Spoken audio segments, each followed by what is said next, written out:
to be joined by a number of my Senate colleagues and our House counterparts, including members of the House prosecution team.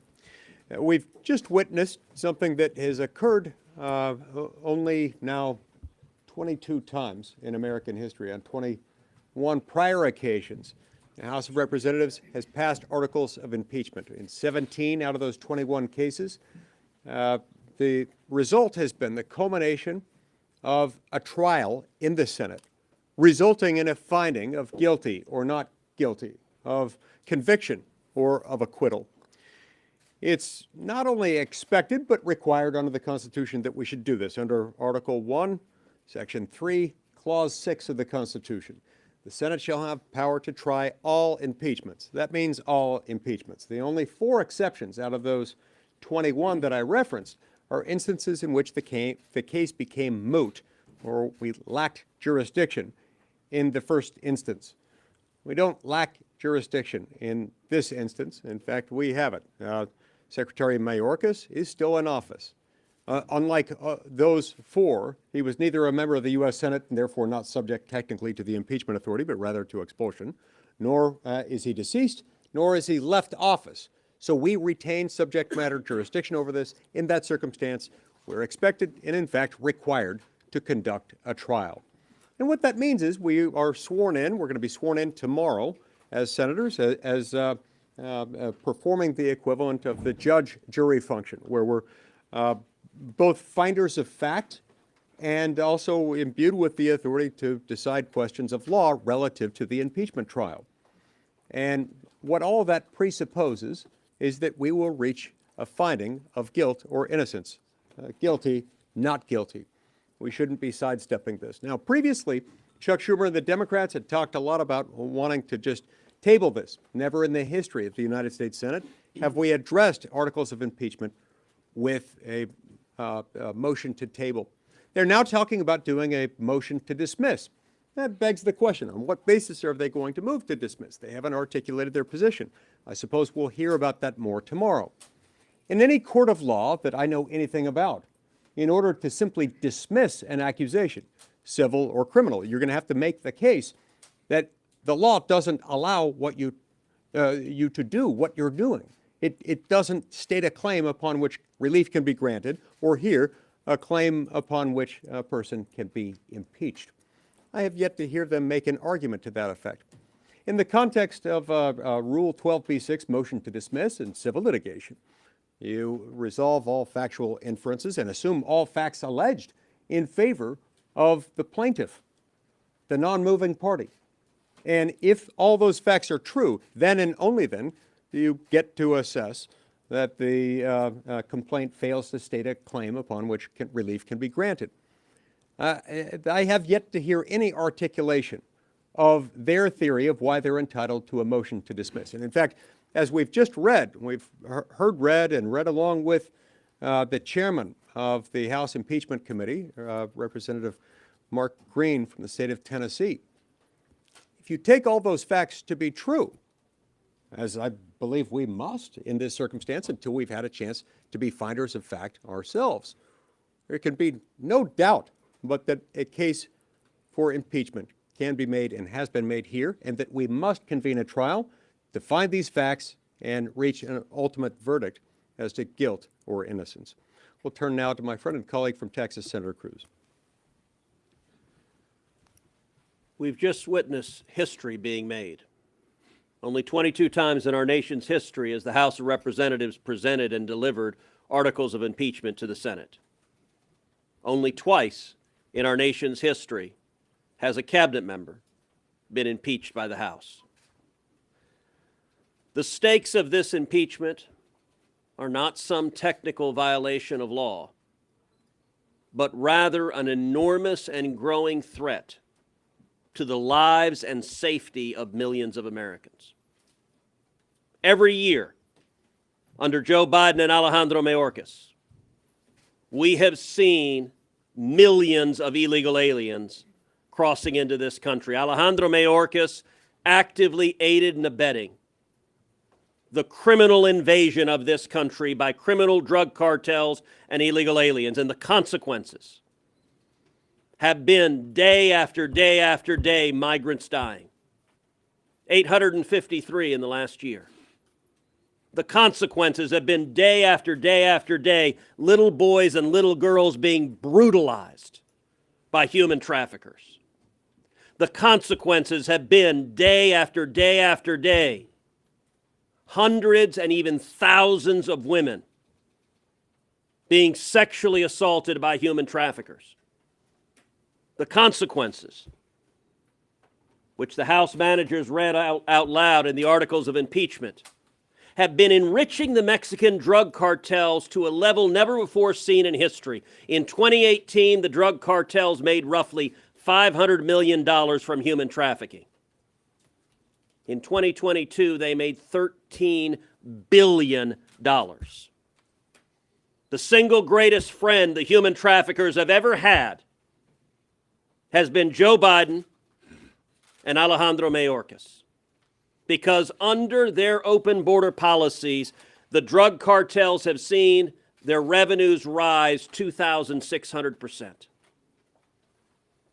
Every week, we see another horrific crime committed by criminal illegal aliens that Joe Biden and Alejandro Mayorkas continue to release. Laken Riley,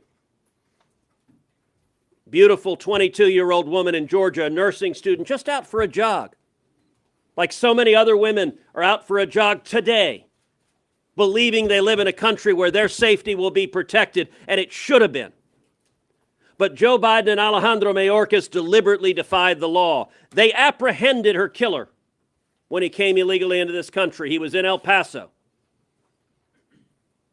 Had Joe Biden and Alejandro Mayorkas simply followed the law, they would have put him on a plane and flown him back to Venezuela, and Laken Riley would still be alive. But they didn't. They defied the law. They let him go.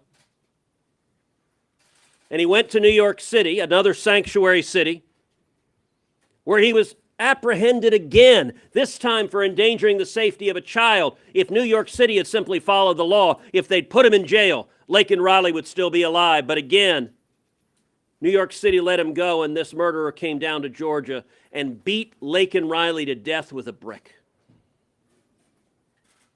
Jeremy Caceres, a 2-year-old little boy in Prince George's County, Maryland, just miles from where we are right now, murdered by an illegal alien Joe Biden and Alejandro Mayorkas released.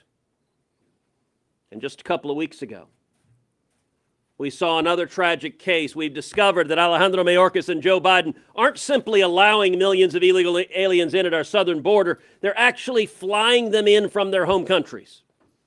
Over 320,000 last year, including one individual they flew from Haiti to Boston, Massachusetts.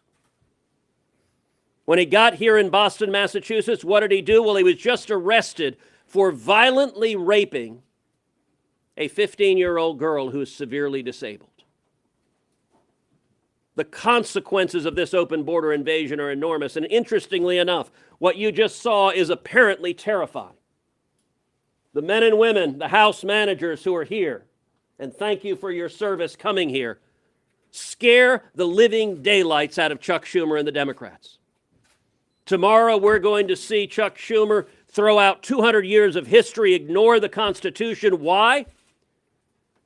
Because he does not want these managers to present the evidence of the people dying because of their policies, not just that have died yesterday and the day before, but the people that will die tomorrow. You want to know how terrified the Democrats are of hearing the evidence? Everyone recognizes the single most endangered Democrat senator on the ballot this year is Jon Tester from Montana. I don't know how many of the reporters were in the chamber for the reading of the articles, but Jon Tester was standing on the floor before the managers arrived. As soon as the managers arrived, Tester turned and ran, presumably into the cloakroom. And if you look at the Democrat side, virtually every Democrat was there, but Jon Tester was nowhere to be found. Because apparently it was too frightening to hear the managers simply read the facts of the people who were dying because of the policies he supports. And as soon as the House managers were done, as y'all walked off the floor, Jon Tester came from the cloakroom and was back on the Senate floor.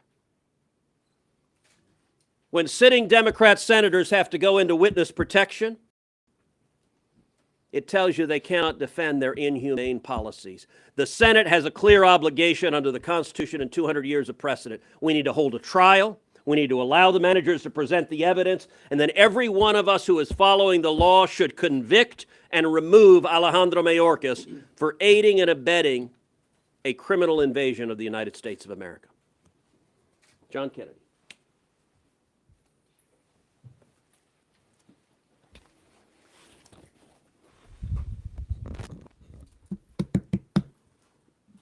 I want you to forget for a moment the debate over the law and the process and how many lawyers can dance on the head of a pin, and think about what will be happening here over the next 2 days. You just heard on the floor of the United States Senate what I heard. The United States House of Representatives. As I said the other day, we're not talking about some snowbro who likes chicken McNuggets and weed and has an opinion. We're not talking about some game boy with a ketamine stash who's living in his parents' basement and who has an opinion, though both are entitled to have an opinion. We're talking about the United States House of Representatives. After investigating, not for days, but for months, has voted to bring 2 charges, 2 articles of impeachment that are serious. They're serious as an aneurysm. This doesn't happen very often. It's happened only 22 times in our country's almost 250-year history. And every single time,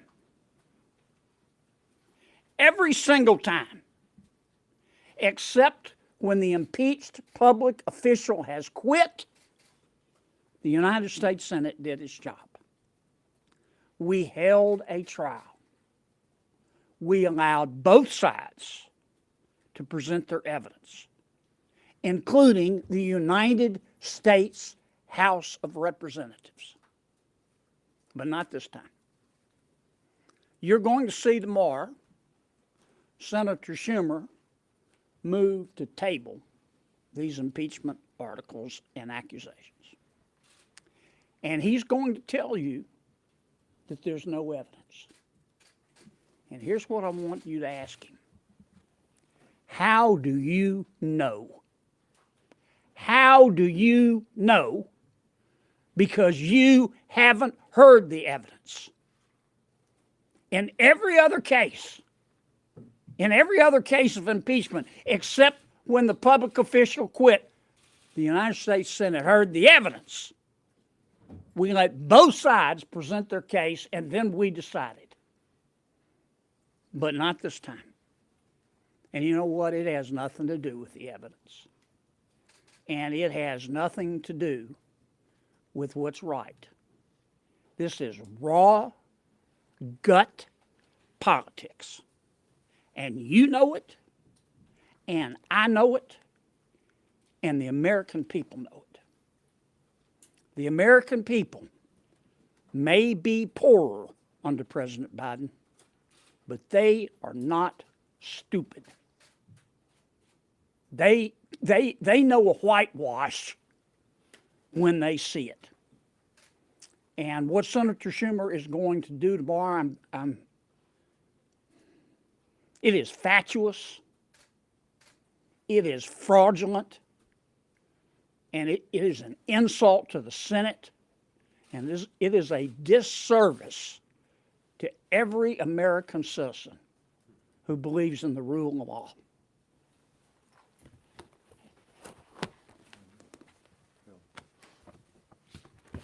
Well, good afternoon, everybody. Not having an impeachment trial is a true threat to this republic. Not having an impeachment trial is unconstitutional. And even a simple country doctor like myself can read the Constitution and sees that after the impeachment articles are delivered that we should have an impeachment trial. I think it's important that everybody understand that it only takes 2 or 3 Democrat senators to force an impeachment trial. Just 2 or 3 of them, and they would force this trial to go forward. A vote to stop this impeachment, whether it's through tabling it or discharging it, is a vote to keep the border open. It's a vote to tell the families of Lake and Riley that we don't care. It's a vote to tell the 250,000 families that have lost a loved one to fentanyl poisoning that it doesn't matter, that law and order doesn't matter. I certainly just hope that the folks in states like Montana and Pennsylvania, Michigan and Wisconsin, Arizona and Nevada are paying attention. They have an opportunity to reach out to their senator and ask them to have an impeachment trial. And if they don't, then we need to hold them accountable in November. You know, there's stories after stories we could tell. Lake and Riley is just one of many. Senator Cruz told you a couple of stories. Here's one from Helena, Montana. An illegal alien who was previously charged with aggravated kidnapping and burglary was convicted of stabbing a 19-year-old man to death and sentenced for 40 years. Also in Montana, the DEA seized 77 million fentanyl pills, 12,000 pounds of fentanyl in 2023 alone, enough to kill every American. In Ohio, Butler County, Ohio, to be more specific, an illegal Mexican gang member here in the United States with 11 prior arrests was charged with aggravated murder while intoxicated and in possession of drugs. In Clinton, Ohio, a state trooper pulled over a minivan with 11 people in it and uncovered a human trafficking ring. Have stories here from Pennsylvania, from Nevada, Wisconsin, Michigan, Arizona. The stories are eerily similar. Folks, not having an impeachment trial is unconstitutional. It's not right. Americans are demanding accountability. Secretary Mayorkas is truly doing Biden's bidding. They both need to be held accountable. Thank you.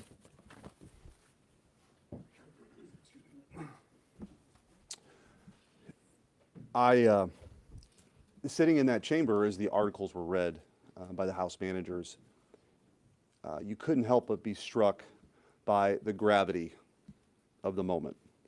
And I do think that the people that are in this room, oftentimes it is easy to get sort of caught up in the 24-hour news cycle, and there's always something happening and there's always something new, and things shift pretty quickly. But I think it is appropriate for us to take a step back and recognize how significant this is. Our Constitution set up a process by which office holders like Secretary Mayorkas could actually be held accountable for violating the law and the Constitution. For me, listening to that and reading along, and my hope is to hear further evidence, a lot of court cases were cited. I happen to be the Attorney General that brought those court cases, challenging the Biden administration and how they were handling the situation at the border. The court's remedy, of course, was to either uphold what they were doing or strike it down. We have a different remedy, and it is up to the Senate to decide that. There's no sidestepping it. We've dealt with significant issues over 240 years plus in this country. Never once has the United States Senate said we're not going to do that because we don't like the news cycle. We don't like the narrative. We've got a couple people who are vulnerable in an election cycle. There are things that when we raise our right hand and take the oath, take precedence over a lot of the stuff that we typically do, which is why we're moving to an impeachment calendar. And I suppose I'll close with this. To Chuck Schumer himself, you still have time to do the right thing. You still have time to do what has always been done, which is to actually hold a trial. If you don't, and you go down this path, I think you will earn your place in the pantheon of one of the worst senators to ever serve in this chamber. And you could pick who a couple of them might be, but Chuck Schumer, after this week, if he does what I think he's going to do, certainly belongs in that category. Thank you.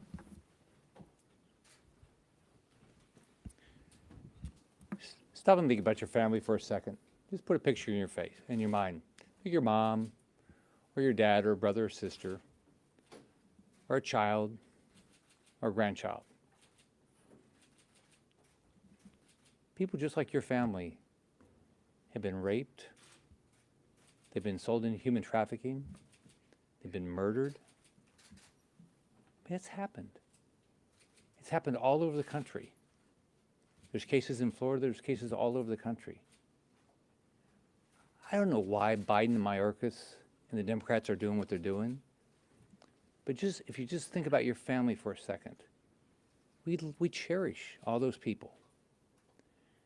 Biden, Mayorkas, and the Democrats have said they don't care. Now we have an opportunity tomorrow to hear the evidence. That's all it is. Now if I was Mayorkas, think about what he's got. He's been impeached. He has the opportunity now to say he didn't do anything wrong. He must not want that opportunity because he can't defend himself. Think about what this decision's made. It's either he knows he can't defend himself, Biden knows they can't defend it, Chuck Schumer knows they can't defend it, or it's just pure politics that they just don't want you to talk about it and it be on television. All of it's wrong. So the right thing to happen tomorrow is that we start a trial. We hear the evidence. The House of Representatives, in contrast to the Trump impeachments, they actually did their job. They took their time, they got the evidence, and they should have the opportunity to present it. We should have the opportunity to say yes or no. Senator Johnson. I think the House managers did an extraordinary job of putting together a very convincing case against Alejandro Mayorkas and a very convincing case to hold a trial. I think Chairman Green did an excellent job of reading those articles of impeachment. I agree with Senator Schmidt. Sitting there in the chamber, listening to the gravity of those charges, I don't know how you cannot be moved. And I quite honestly can't imagine why Chuck Schumer would just summarily dismiss even thinking of having a trial. If we were to proceed to a trial, we could lay out the evidence. And you know, the chart that I've been developing since I became Chairman of Homeland Security back in 2015, this at trial would basically be the irrefutable DNA evidence of the crime. There's no way you can't look at that chart and say that what is happening on our border is a crisis. Now, Secretary Mayorkas has come repeatedly before Congress, and one of the charges is he's repeatedly lied to Congress. I think one of the biggest lies is we confront him with this evidence. He goes, well, there's no crisis. It's not a problem. It's a challenge, Senator. What this chart does, it shows cause and effect, dating back to President Obama's lawless deferred action on childhood arrivals. That is what has sparked all of this. But what I want to quick concentrate on, because I want to turn it over to the House managers, is when President Trump faced his immigration issue, where almost 5,000 people a day were crossing in a single month, he did something about it. In 2018, the Supreme Court ruled that current law exudes deference to the president. Even though it's been weakened by things like the Flores reinterpretation decision, President Trump used that weakened executive authority and he closed the border in 12 months. In addition to that, with COVID, he enacted Title 42 and expelled people under that title. And so you can see the difference of the number of people coming in at that time is just minuscule. We had the border secure until President Biden and Secretary Mayorkas came into office and did not faithfully execute the law. That is the high crime misdemeanor because it has put Americans at risk. It has cost American lives. That's why the case is so compelling. That is why the Senate must hold a trial. And so again, I commend the House managers for coming over, putting together a strong case against the Secretary, but a strong case to have a trial. And with that, I'd like to turn it over to Chairman Green. Thank you, sir. First, let me thank the senators for sharing their pulpit for a day. We appreciate it. And I want to thank each of you for being here. The American people need to know about all of this, and I appreciate you communicating it to them. I had the unbelievable privilege when I was in the United States Army of interviewing Saddam Hussein the night we caught him. And I asked Hussein why he invaded Kuwait. And he shared that essentially he was the king of the world and could do whatever he wanted. And the thought struck me at that moment, that old adage that says, absolute power corrupts absolutely. When you concentrate power into the hands of, in this case, one man, you get tyranny every time. Our founders were brilliant. Following the philosophy of Montesquieu, they spread power out between three separate branches of government, each with their own responsibilities, separate from the other. And our responsibility was to write the law. And the executive branch was to execute the law. Not to pick and choose which ones they wanted to, but to execute the laws. The Immigration and Nationality Act is clear, shall detain. And in the case of criminal felons, shall detain and deport. The law says it. Nowhere does the law say to a district attorney, you shall capture every murderer, but in the case of this law, it says you shall detain everyone. Mr. Mayorkas has worked to create policies intentionally to subvert those laws, totally disregarding this co-equal branch of government. I took the oath to the Constitution for the first time at 17 on the plain at West Point. That Constitution means something to me. This is how we get freedom, by spreading power out. When one executive branch official thinks they can just willy-nilly do whatever they want, disregard the other branch of government, that is a road to tyranny. That's why this means so much to me, and that's why we spent 10 plus months investigating and resulting in the first ever impeachment of a sitting cabinet secretary. And I hope Leader Schumer allows a trial. Again, thank you for the opportunity to come and share. And I'll be followed by my colleague, Mr. McCall from Texas. Thank you, Mark. Let me say thank you for the hard work in our investigation over the last year. Thank you for your service to our country in the United States Army. I served as the Deputy Attorney General for Criminal Justice, a federal prosecutor, counterterrorism, Chief of Counterterrorism and National Security, state of Texas.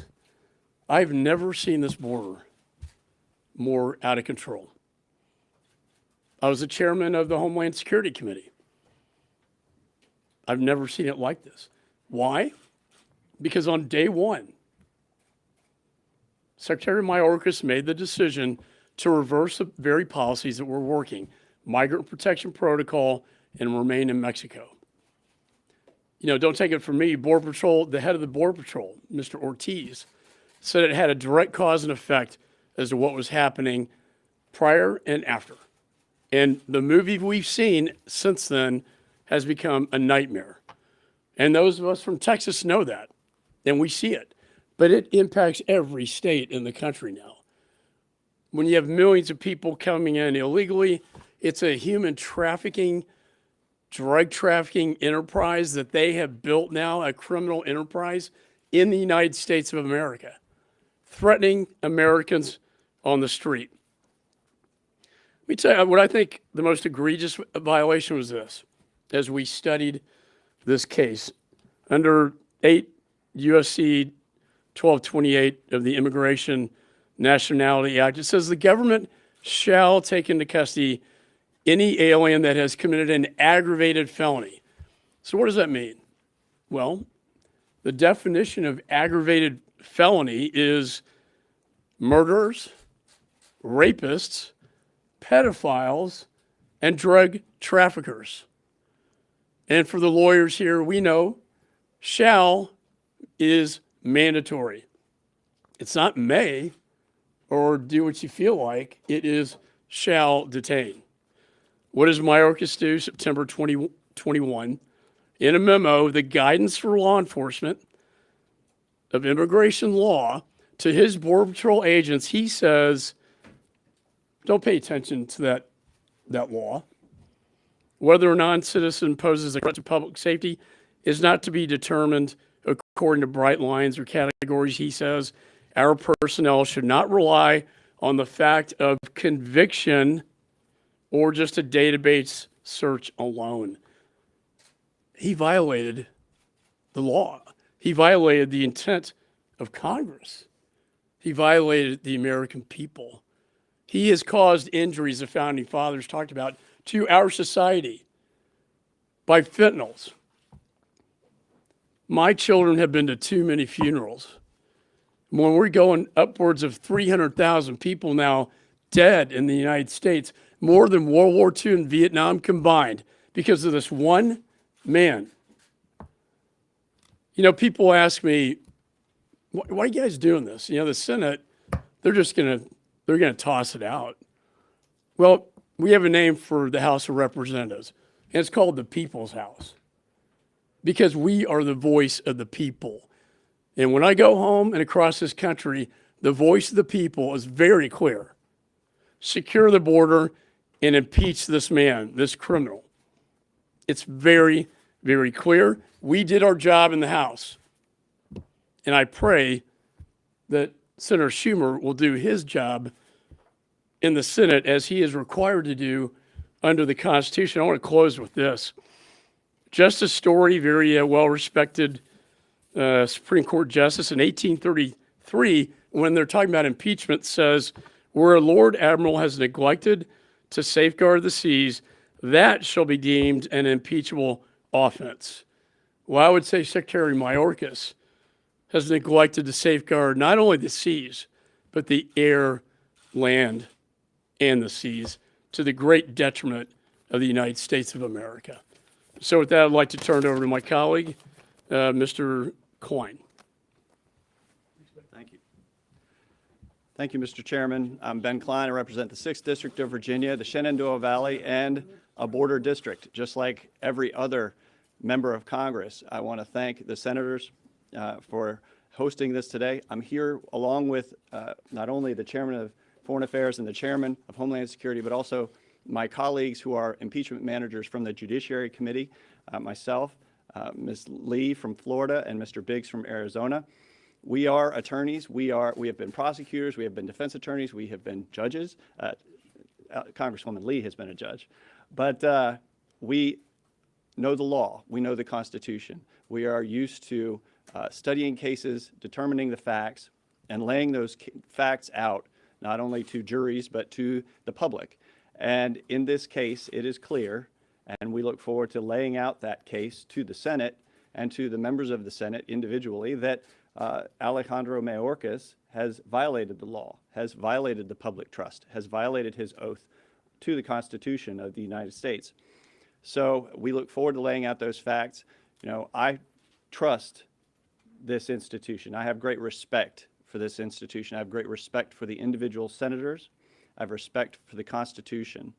And I would only ask, we would only ask as managers, that the Senate show us the same respect by hearing those facts, by hearing that evidence, and by respecting the American people who sent us to Congress and on behalf of whom we are here presenting these articles to the Senate. Thank you. With that, I'd like to hand it over to Congresswoman Lee. The American people deserve to hear the facts and the evidence that led us to this day. The American people deserve to hear the things that we in the Committee on Homeland Security heard, the staggering statistics, the deliberate implementation of policies that led to this crisis. They deserve to hear the impunity with which Secretary Mayorkas subverted the law, the existing federal law of the United States, and the orders of federal courts directing him that his policies were unconstitutional. The American people deserve to hear the same stories that we heard in the House of Representatives, the facts and the evidence that lead us to the conclusion that this was a necessary decision by the House, that this is so much more than a disagreement about policy. This is about one branch of government that refuses to acknowledge the will and the authority of the others.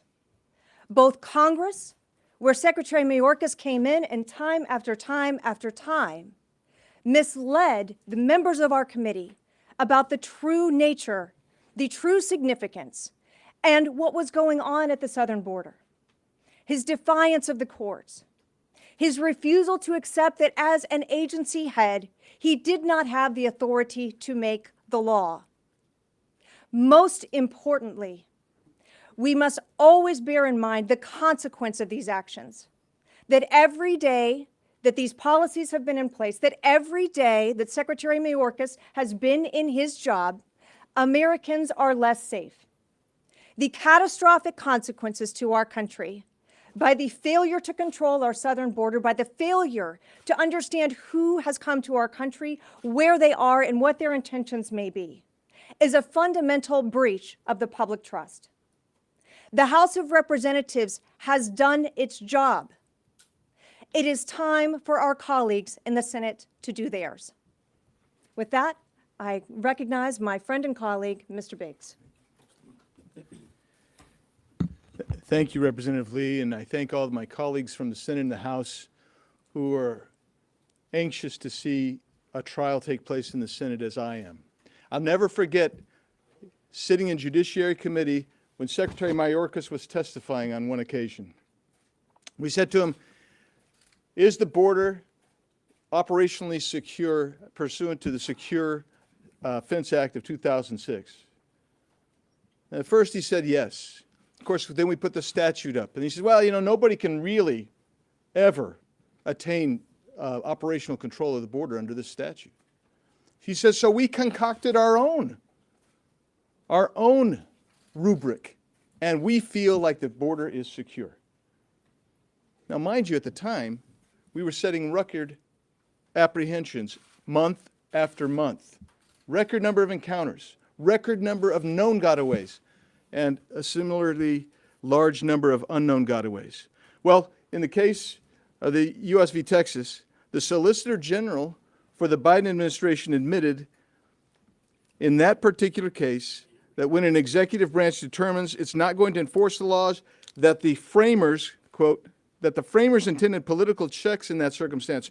You know, if an administration did something that extreme and said we're just not going to enforce the law at all, then the president would be held to account by the voters, and Congress has tools at its disposal as well. That's what the Solicitor General for the Biden administration said. Justice Kavanaugh queried, what are those tools? If courts aren't going to be able to enforce those congressional mandates, what are the exact tools that Congress has to make sure that the laws are enforced in the United States? Again, Solicitor General Preligar said, Congress could use the power of the purse. Then Justice Kavanaugh noted, I think your position is, instead of judicial review, Congress has to resort to shutting down the government or impeachment.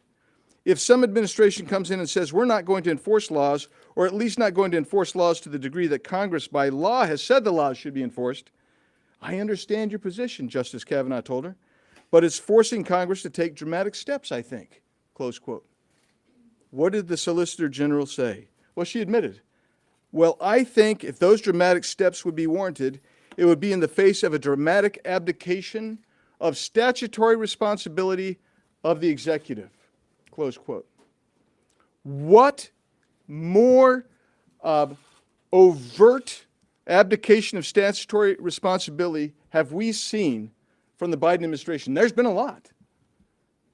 But what this particular secretary has done, he is responsible for literally hundreds of thousands of deaths of U.S. citizens. I had in my office just yesterday 2 friends who live along the border, and the traffic on their ranch has increased 4-fold under this particular administration. Now, we could go into high crimes and misdemeanors. We could go into evidence that we have to show, but I will just tell you where the evidence leads always. It leads to the fact that this is willful, purposeful, and intentional on the part of Secretary Mayorkas. This is not some notion of incompetence. This is what he said when he early on said, we're not telling you not to come. We're just saying don't come now. This is what he meant when he issued that September 2021 clarifying memo saying, you know what? It doesn't matter if somebody's here illegally. It doesn't even matter if they're here under criminal auspices.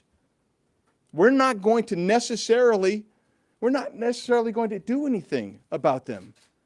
It's going to take something far worse. And even then, not necessarily going to do anything.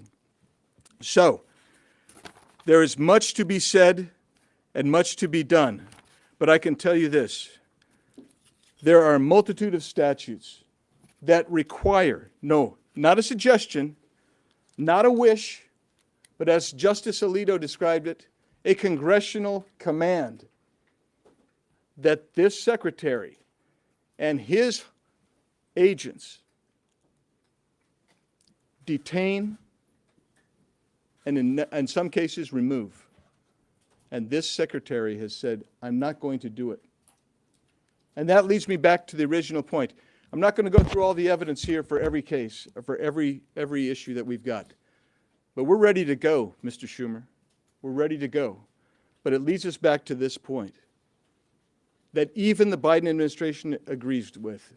If an executive branch agency has fully abdicated its statutory requirements, its duties, its responsibilities, then there is really only one alternative, and the House did its job. We impeached. And now it's time for the Senate to do its job and let that trial take place and let us see if Secretary Mayorkas should be removed from his office. That's what the founders intended. That's what history has indicated. And that's what is necessary in this case. And with that, I turn it back over to my friend, the senator from Utah, Mr. Lee. All right, let's open up the questions. Yeah.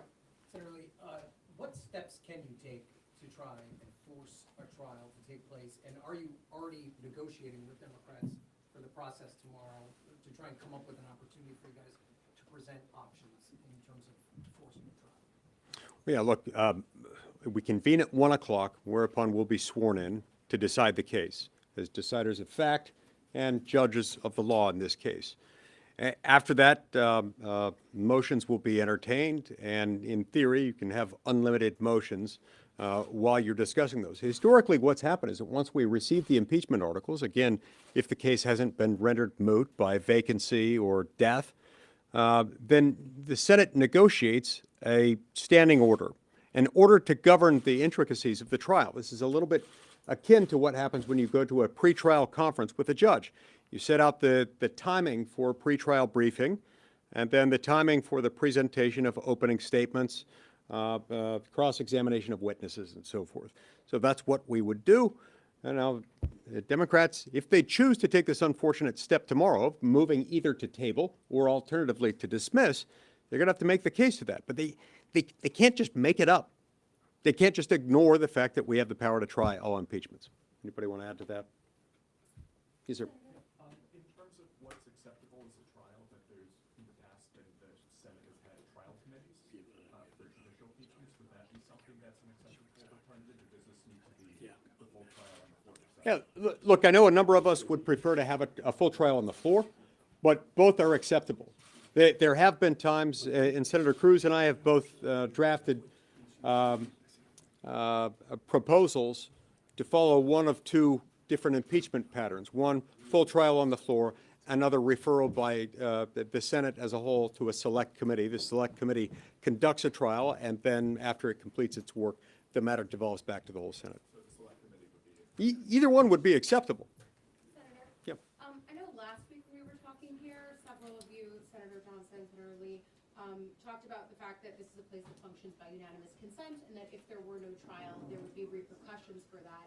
Sounds like tomorrow we'll know whether or not there's going to be a trial. Does that threat still stand? Absolutely.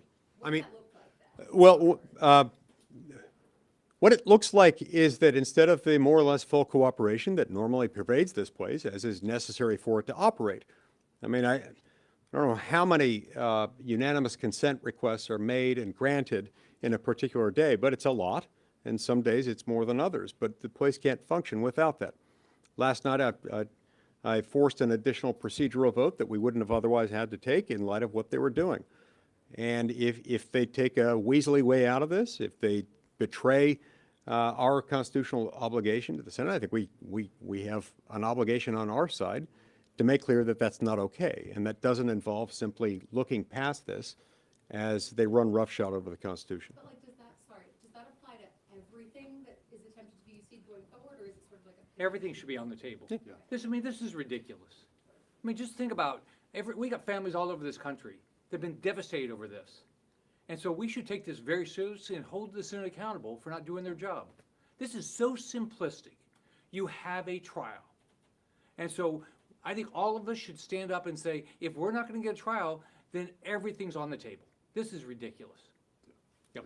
What would be an acceptable timeline for a trial? Let's say if there was an agreement to do a trial just tomorrow and it wraps at the end of the day tomorrow. Is that too short? Is there some sort of timeline you're considering that would be worthwhile? You know, I don't think there's any one of us who has identified a certain minimum standard by which a trial would have to occur. For me, at least, you know, I suppose if they had to, they could fit their presentation into a day or two. A lot of that would probably need to be in consultation with the House prosecutors to figure out what they need. But I would be far more comfortable, even if it were a truncated period of a day or two or three or whatever it is, be far more comfortable with that if that means that we ultimately reach a verdict. That is our job, after all. What they're wanting to do is sidestep any verdict, and there's no planet on which that's acceptable. Now, remember, as I indicated earlier today, their plan was to table. To table means that you're just setting it aside. You're not speaking as to its validity, vel non. You're just setting it aside, saying we're not going to touch it. That isn't a thing. After we talked about that for the last, week or so, 2 or 3 weeks, apparently they're becoming less enamored with that idea. Now they're talking about a motion to dismiss. I don't think they know what that means. You can't just dismiss legal proceedings, whether they're civil or criminal. In the civil context, it's typically under Rule 12b-6 of the Federal Rules of Civil Procedure. You have to establish that the plaintiff has failed to state a claim upon which relief can be granted. Maybe that's what they mean. If so, they haven't made their case. Maybe what they really mean is a motion for summary judgment.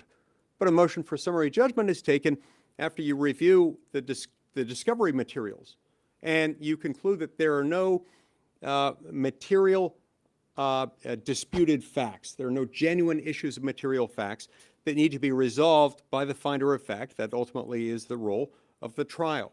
They haven't made that case either.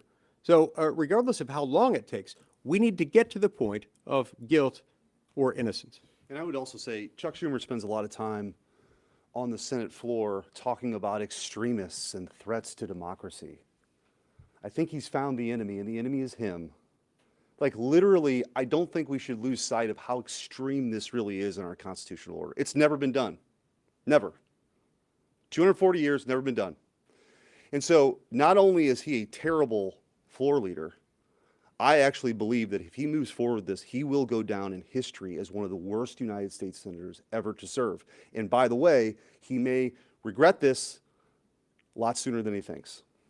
Let me just add, I don't know how you can listen to the case that the House managers laid out, the case they made here in this press conference, and not understand how compelling a case it is.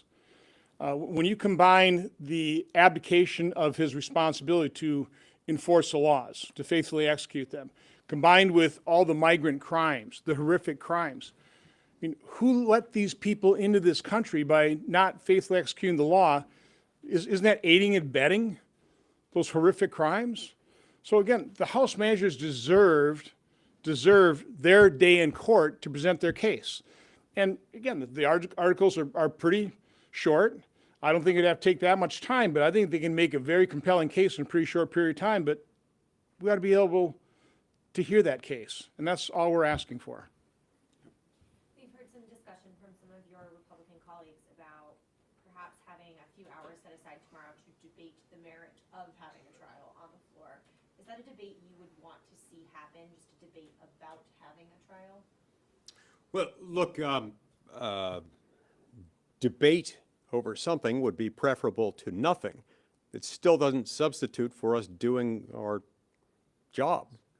performing our constitutional responsibility under Article 1, Section 3, Clause 6, which says the Senate shall have the power to try all impeachments, not just those impeachments that the majority party feels like addressing, not just those impeachments that the majority party finds it politically expedient to address, but all of them. Remember, it hasn't been very long, 4 years ago since we dealt with the first impeachment trial of Donald Trump. We received that at the time when the Senate Republicans were in the majority. We didn't want to have to deal with that. We didn't believe that the impeachment was warranted, and it wasn't. But we held the trial anyway because it was our job to do so. What we're asking here is no less than that. Thank you. Thanks.